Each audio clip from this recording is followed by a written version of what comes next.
এটা আমাদের সিল্ক রুটের শেষ দিন। আজকে আমরা ওই লাস্ট পার্টটা মানে কমপ্লিট করছি। আমরা আস্তে আস্তে ওই ওল্ড বাবা মন্দিরের দিকে এগিয়ে চলেছি।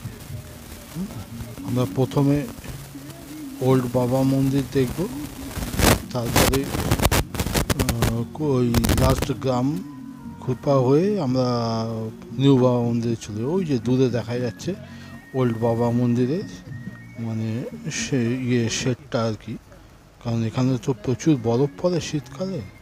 এই যে আমরা ওল্ড বাবা মন্দিরে চলে এসেছি। এবার মন্দিরের চারপাশটা আর কি, এই হচ্ছে ওনার ছবি আর কি। উনি এই বাংকারেই আর কি চাইনিজ সোলজারদের আর কি আটকে রেখেছিলেন এই বাংকার থেকে, সেই জন্য এই বাংকারটাকে সাজিয়ে গুছিয়ে এটাই ওপর থেকে রাখা। তবে আমরা মে মাসে গিয়েছিলাম, যার জন্য বরফটা প্রায় গলেই গেছে আর কি। মে মাসের শেষের দিন। আর এই যে দূরে দেখা যাচ্ছে ওই নাথাং ভ্যালিটা। গত বছরও আমি অবশ্যই গিয়েছিলাম এখানে, তবে এবছর ওয়েদারটা ভালো পেয়েছি। এই যে গত বছরের মানে মুখ দেখুন, এবার রোদ্দুর ঝকঝকে এবং পরিষ্কার, যার জন্য দূরে নাথাং ভ্যালিটাকেও বেশ পরিষ্কার দেখা যাচ্ছে। ওই যে নাথাং ভ্যালিটা।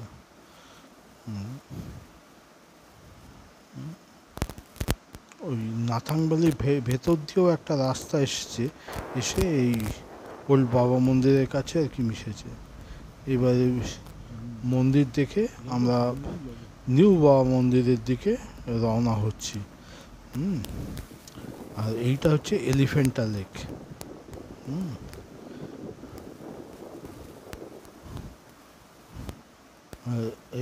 এই যে রাস্তাটা এই যে উপরে চলে গেছে, এটাই হচ্ছে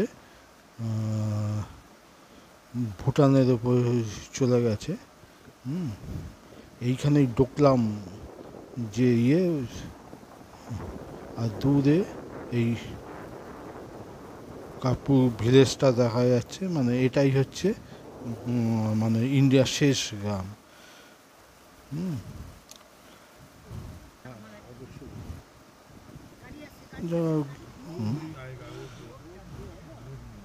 এখানে বেশ কয়েক ঘর রয়েছে, এখানে একটা মনেস্ট্রিও আছে। আর এইখানেই মানে ওয়ার্ল্ডের সবচেয়ে উঁচু গলফ গ্রাউন্ডটা রয়েছে, সেটা আমি এরপরেই আপনাদের দেখাচ্ছি।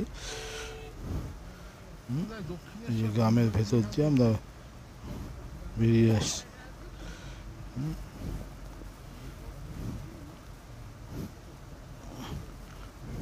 আস্তে আস্তে আমরা মানে নিউ বাবা মন্দিরের দিকে এগিয়ে যাচ্ছি।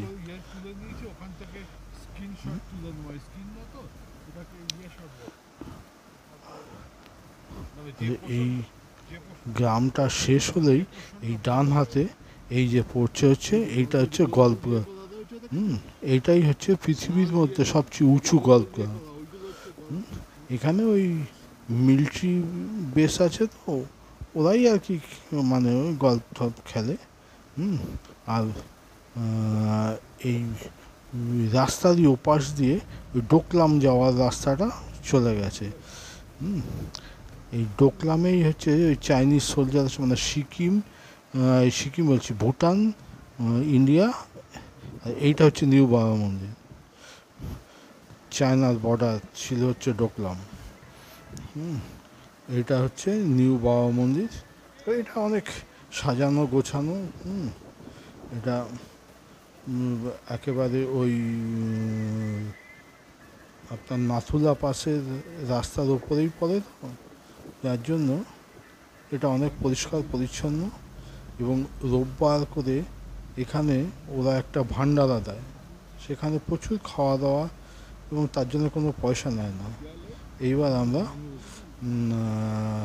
নাথুলা পাশের দিকে এগিয়ে যাচ্ছি।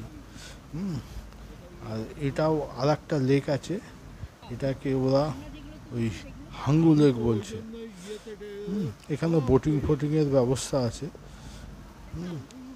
বেশ ভালো। ইয়ে,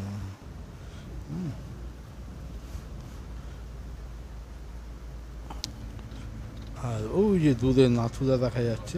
আমি গতবারও গিয়েছিলাম, গতবারও মে মাসে গিয়েছিলাম। তবে মে মাসের ওই সেকেন্ড উইক মানে ইয়েতেই গিয়েছিলাম। তবে ওই জন্য গতবারের ওয়েদারটা খারাপ ছিল না, তবে এবার ওয়েদারটা আরও ভালো পেয়েছি। এই জন্য আমি গতবারেরও কিছু ছবি আমি এর সাথে অ্যাড করে দিলাম। এগুলো মানে গতবার আমি তুলেছিলাম আর কি।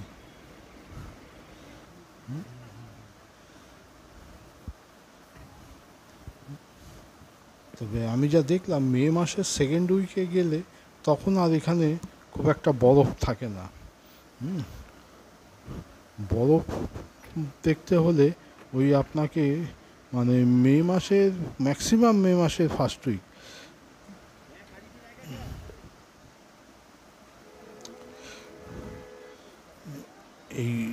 এইগুলো গতবার ওয়েদারটা, তবে এবার আরও ভালো ওয়েদার পেয়েছি আমি, পরেই আপনাদের দেখাচ্ছি।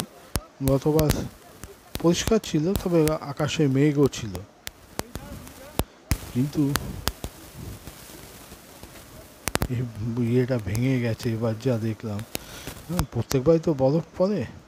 এই যে এবার দেখুন, এবারের ওয়েদারটা আরও পরিষ্কার, ঝকঝক করছে আকাশ, এবং চায়নার সাইডেও যে পিকগুলো আছে সেগুলোও দেখা যাচ্ছে। আমি সেগুলোও আপনাদের জানাই, কারণ এই পিকগুলো গতবার আমরা দেখতে পাইনি।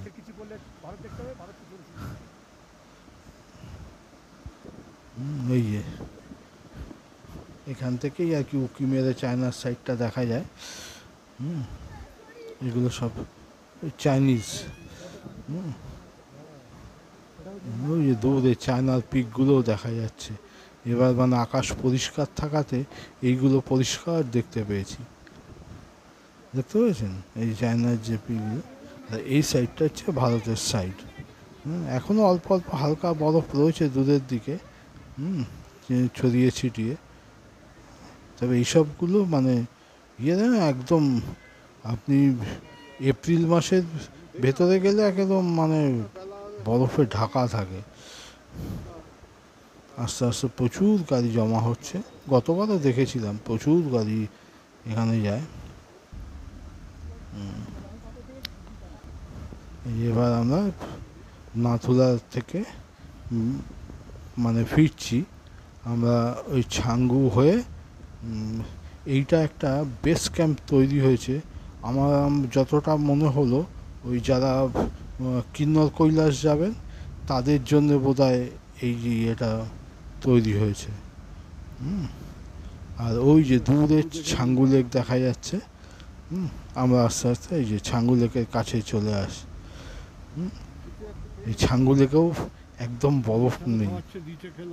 আমি পরপর 3 বছর এখানে গেলাম। তবে 23-এর মে মাসে প্রথম ইয়েতে গিয়েছিলাম আমরা, তখন প্রচুর বরফ পেয়েছিলাম।